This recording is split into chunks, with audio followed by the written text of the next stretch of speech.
Fairfield Christian Church welcomes Paul Wilbur in concert. Worthy is the Lamb that was slain for us, Son of God. Paul Wilbur and Band in concert, Saturday evening, May 4th at 7 at the Fairfield Christian Church in Lancaster. Don't miss this exciting night of worship with Paul Wilbur and the Messiah Company dancers. This is a love offering event. Doors open at 6:30. More details at 740-654-0099 or fairfieldchristian.org.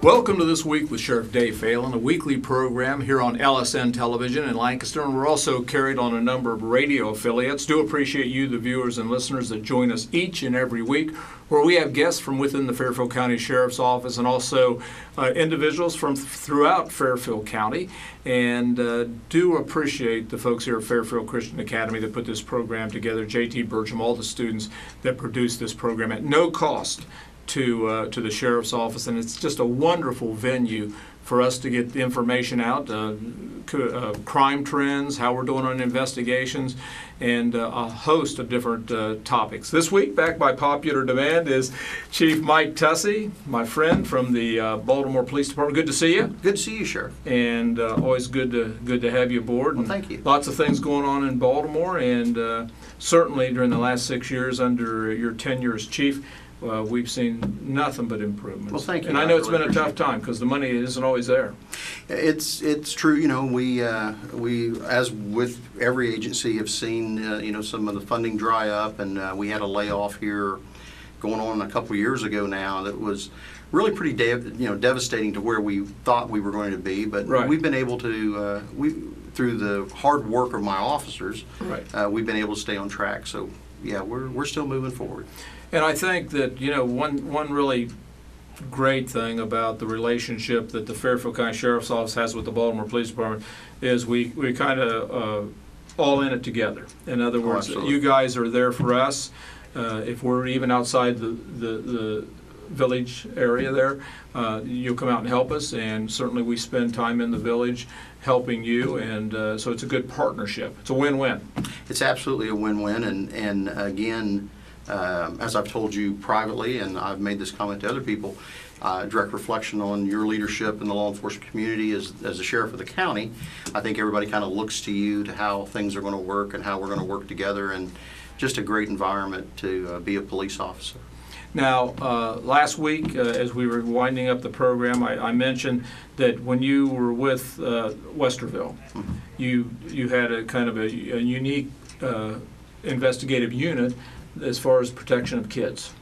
Yes, we started to receive a lot of complaints from parents in regard to improper solicitations online, and we started to look into that and realized we were ill prepared to deal with that. Began to research that and got a lot of input from the Xenia Police Department, which was in the forefront of online predators at that time, and started our own online predator unit, which was very, very successful. Ended up with a lot of arrests out of that. But a part of that was, for all of us that worked that, is it really opened our eyes to the fact that there were so many things out there, so many ways to victimize our kids, that you couldn't, for example, say, well, if we fix this, then everything will be fine. It's a multifaceted, multi-tiered issue that you have to address.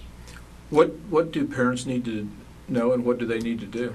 Well, some real simple things, and the first thing I tell, and sometimes the parents look at me and don't quite get this, but I say to them, you have to realize that a computer, if you put that in your child's room, give them privacy. You're not monitoring what they're doing on that computer. Is as dangerous in some cases as having a loaded gun laying in that room. Kids are kids. They have curiosity. It's not a reflection on the family or their upbringing. It's just they're curious. And all of a sudden, especially at certain ages, they start to get these people that are saying, yeah, I'm a few years older than you, and I think you're really nice, and you're much more mature. And that's how this whole grooming starts to make them into victims. What parents need to understand, and the first key is, you're a parent.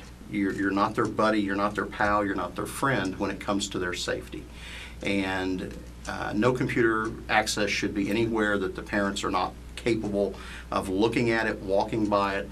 Never allow your child to have any sort of a social site that you don't have all the passwords to. There are several programs out there that you can purchase through reputable computer stores that will allow you to monitor every site, every place that they have been online. And you can even now with an app do that from your cell phone if you're not at home. And what do kids need to understand about this? How these individuals, well, let's say, how do the predators, you mentioned grooming. And then how does that progress, and how do they kind of get from that point to where they're actually meeting the child? Well, ultimately, now we have two issues. We have the chat rooms, which are kind of slowly dying down because we have the instant messaging and texting and all that. But we now have all these social sites, and of course Facebook being one of the biggest. Importantly, what parents need to understand is Facebook was never designed for children. Even the originator of Facebook designed that for college-aged persons to communicate with each other. I've had people come in with 12-year-old and 13-year-olds that have Facebook accounts, and they have gotten threats, or they've been bullied, or they've had some sort of a sexually oriented comment made to them by a person. And the first thing I say to them is obviously we pull what information we can to see who this person is. But then I say to them, here's what you need to do. You need to go in there and delete that Facebook account. Let's get this kid off there, and that's going to save a lot of the issues that you're dealing with right now. Is there a profile of a perpetrator? The easiest way, if you want to see a possible perpetrator, what I would recommend is you go to a mall, have a seat, and just watch people walk by, because it can literally be anyone. When I was with Westerville, and during the time we made arrests, we arrested school teachers, we arrested factory workers, we arrested, the list goes on and on. There is no, here's a picture of what this person looks like. One of the things we do, and we do kind of got coined the name the traveling circus. We go around to all the schools that want us to, and we do an internet safety presentation every year. And one of the things I like to do is I show them a picture, and I think there's 30 faces in there, and I say, pick out the predator. And there's this one person who is your classic evil-looking person. They all go, that's it. And when in reality, all of these other persons were people that we had actually arrested for being predators. And I think that's kind of sobering for them, because they look at that and say, well, that looks like my neighbor. Yeah. That looks like my coach. That looks like somebody I go to school with, So I think that getting the kids to open up and realize that danger can be everywhere, and we need to be very cautious, especially with information we give out, I think that's the first big hurdle that we all need to get over. So typically the idea for the predators at some point in time to meet up with the victim. Right. The grooming begins the day that they make contact, and one thing that the kids have a hard time understanding is a predator will come on and they may have 5 different people they're talking to at the same time. And some of the predators are so sophisticated that they actually have a drop-down box that already has verbiage in it.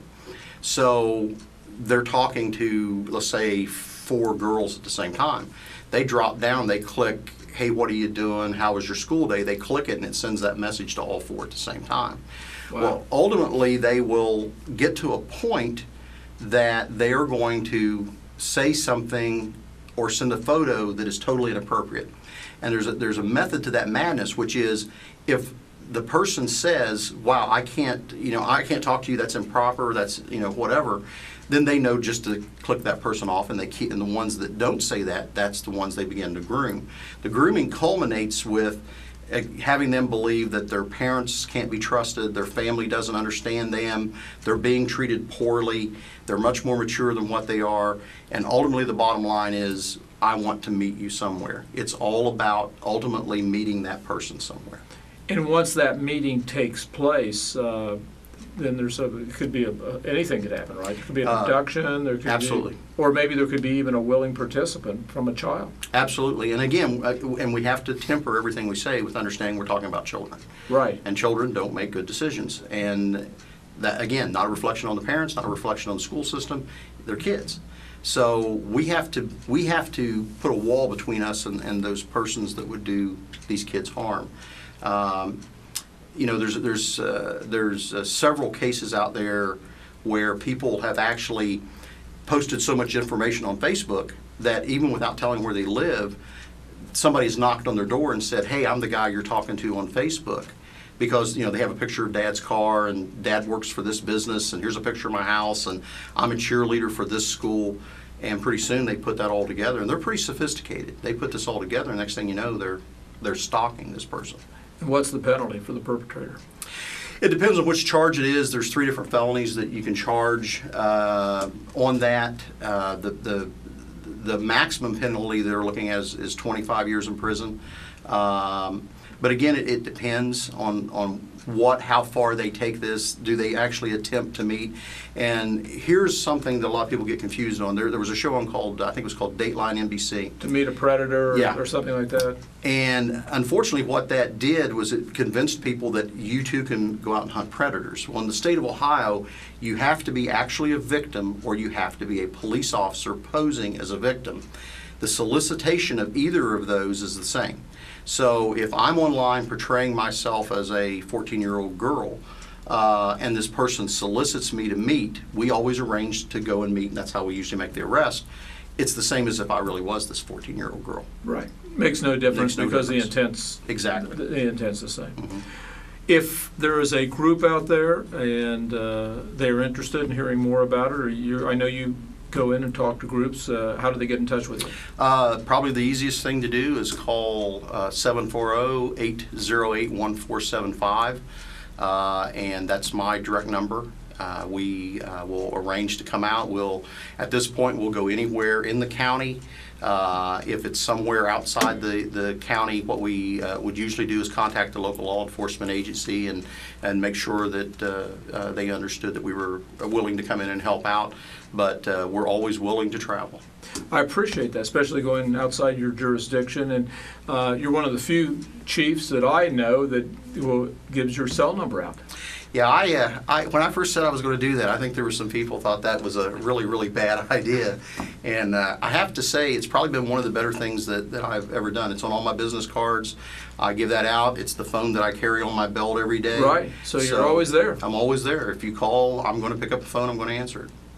That's commendable. Thank you. Like I said, I don't know too many. The only other person I know that does that gets a lot of calls is my wife, Loretta, with Grace Haven Ministry, and on her business cards are her cell phone, and she's pretty busy on that. I mean, lots of calls coming in, and it's lots going on. I burned up a lot of phones. I bet you have. Well, Chief Tussey, we're just about out of time. Do appreciate you coming in, spending the last couple weeks with us. Congratulations on all the good things you're doing in Baltimore, and thanks for the information on these sexual predators and some of their MO and some of the things they do as far as going after our kids. Great information. Thank you so much for having me down. I really appreciated it. Good to see you. For you, the viewers and listeners, I do appreciate you joining us each and every week. LSN is nice enough to let us put this program on the cable network. We also have a number of radio affiliates that carry this program each and every week. You, the viewers and listeners, if you have any questions of me or anything going on within the Sheriff's Office you want any information about, please call me on my number 740-652-7252. That's 740-652-7252, and I'll be glad to try to answer. Try to return the calls, within a few hours, and do appreciate all the nice comments we get about the Sheriff's Office. And certainly, if you have a concern, we're willing to listen and try to help you any way we possibly can. Well, the old clock on the wall says it's just about time to go. Do appreciate you, the viewers and listeners, that join us each and every week. Until next week, same time, same place, God bless, and we'll see you right here.